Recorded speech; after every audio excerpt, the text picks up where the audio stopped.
జై శ్రీమన్నారాయణ. మనం ఈరోజు ధనుర్మాసం తిరుప్పావై 17వ పాశ్రంలో ఉన్నాం.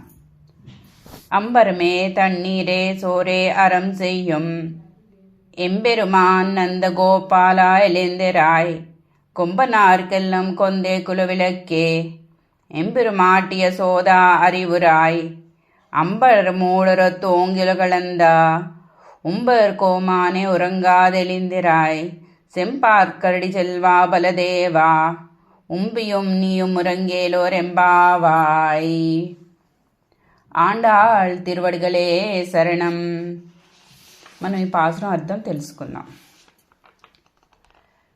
ద్వారపాలకులను ప్రార్థించి ఆ గృహంలోకి ప్రవేశించిన మన గోదామ్మ గోపబాలికలు గోపికలు చల్లని తీర్థము అన్నము ధర్మబుద్ధితో విరివిగా దానం చేయు స్వామి నందగోపాల మేల్కొనుము. మిక్కిలి సుకుమారం గల స్త్రీజాతి అంతటికీ చిగురు వంటిదానా,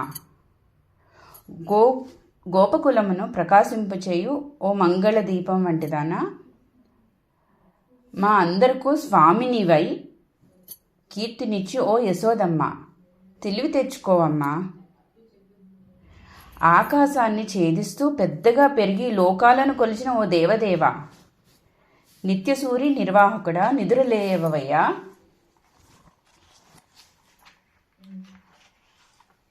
ఎర్రని బంగారు పాద కడియాలు ధరించిన శ్రీకృష్ణానుభవాన్ని అందించే ఐశ్వర్యవంతుడా ఓ బలరాముడా, మీ తమ్ముడును నీవు కూడా వెంటనే మేలుకోవలసింది. ఈ రకంగా ప్రార్థించారు గోదామ్మ బాలికలు నందుని, యశోదమ్మ, బలరామకృష్ణుని. ఈ పాసురంలోని విశేషార్థం తెలుసుకున్నాం. మన వాక్కులకి మనసుకి అందనివాడు పరమాత్మ. అటువంటి పరమాత్మను అందేట్టు చేయగలిగేదే మంత్రం. మన శ్రీ విష్ణు సహస్రనామంలో కూడా శబ్దాదిగా శబ్దసహ అనే పదాలు అదే తెలియచేస్తున్నాయి. మనం ఆర్తితో శరణాగతి చేస్తే, పిలిస్తే భగవంతుడు మన కోసం పరిగెట్టుకుని వస్తాడట, గజేంద్రుని రక్షించేందుకు వచ్చినట్టు. మరి ఇలాంటి మంత్రం ఎలాగ దొరుకుతుంది మనకి? ఆచార్యుని చేరితేనే మనకి మంత్రం లభిస్తుంది. ఆచార్యులు మనకి అర్థం, పఠించే విధానం అన్నీ తెలుపుతారట. అప్పుడే మనం సుందరమైన జీవులుగా పరిగణింపబడతాం. అదే తిరుప్పావై.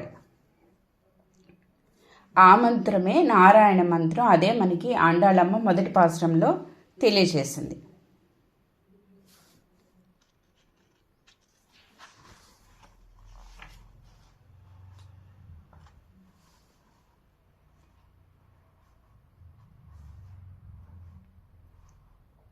అయితే నందుడు దానం చేసే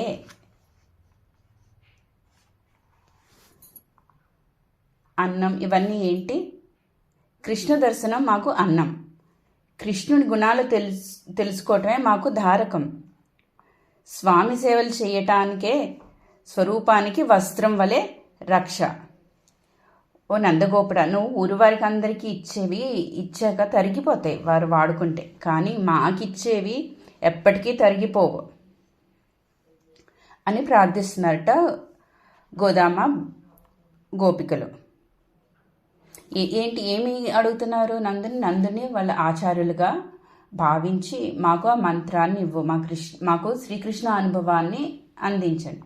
ఎలా అందిస్తారు? యశోదమ్మ ద్వారా. యశోదమ్మే ఆ మంత్రం మనకి. ఇక్కడ యశోదమ్మని నిద్ర లేవమన్నట్లేదు, తెలివి తెచ్చుకో అంటున్నారు గోదామ్మ గోపబాలికలు. యశోదమ్మ అనే మంత్రాన్ని మనకి అందించమని నందగోపుని ప్రార్థిస్తోంది మన గోదామ్మ.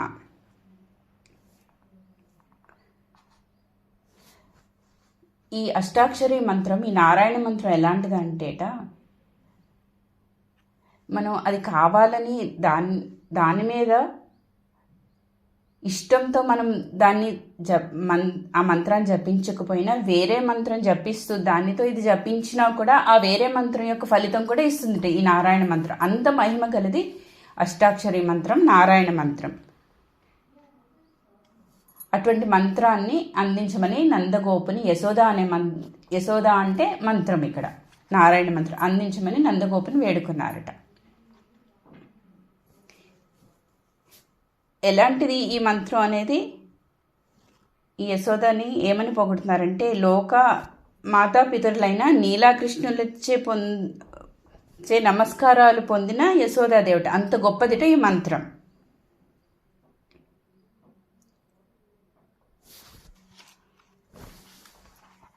నందుని ద్వారా ఆ మంత్రం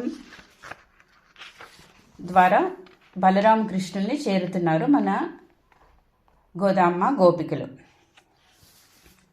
శ్రీకృష్ణుని లేపుతున్నారు. ఏమని లేపుతున్నారు? రక్షకులు ఎవరైనా నిద్రపోతారా? లోకాన్నంతా కొలిచి ఇంద్రాదులను రక్షించావు, మేము ఇంతలా పాడుతున్నాము, మా గురించి నువ్వు రాలేవా? దొంగ నిద్రలోంచి మేల్కొని రాలేవా? మా కోసం మమ్మల్ని రక్షించలేవా? ఏమిటి నీలో కదలిక కనిపించటం లేదు అని అడిగారట కృష్ణుని. అప్పుడు చూసుకున్నారట వారు, పక్కన బంగారు కడియంతో తెల్లగా మెరుస్తుంది ఇంకో పాదం. ఓ, అది బలరాముని మీ అన్నగారిని నిద్ర లేపలేదని చెప్పి నీకు కోపంగా ఉందా అని అప్పుడు బలరాముని నిద్ర లేపుతున్నారట. ఓహో, మీ అన్నను లేపలేదని క్రమం తప్పి వచ్చామని అలిగావా అని అడిగారట కృష్ణుని. అడిగి అప్పుడు బలరాముని నిద్ర లేపుతున్నారట. ఓ బలరామ, భగవద్భక్తులకు చెంది ఉండట నారాయణ మంత్రసారమని మాకు తెలిసింది. కృష్ణుడు నీ అధీనం, నీవు లేస్తే ఆయన లేస్తాడు. నీవు మా స్వామికి సయ్య. ఎందుకు బలరాముడు సయ్య అంటున్నారు? ఆ ఆదిశేషుడే బలరాముడిగా అవతరించారు. ఎక్కడన్నా సయ్య నిద్రపోతుందా? మీ విశ్రాంతి స్థానం కృష్ణుడు, మా విశ్రాంతి స్థానం నీవు. కాబట్టి నీవు మాకు ఆ శ్రీకృష్ణుని ప్రసాదించు అని ప్రార్థించారట బలరాముణ్ణి. తమ్ముడికి విధేయుడైనట్లు భగవానుడు భక్తికి విధేయుడవుతాడట. అదే మంత్రార్థ సారాన్ని నందుడు యశోదాకృష్ణుడు బలరాముల ద్వారా మనకి ప్రకటించింది ఆండాళ్ళమ్మ ఈ పాశ్రంలో. ఆండాళ్ తిరువడిగలే శరణం. జై శ్రీమన్నారాయణ.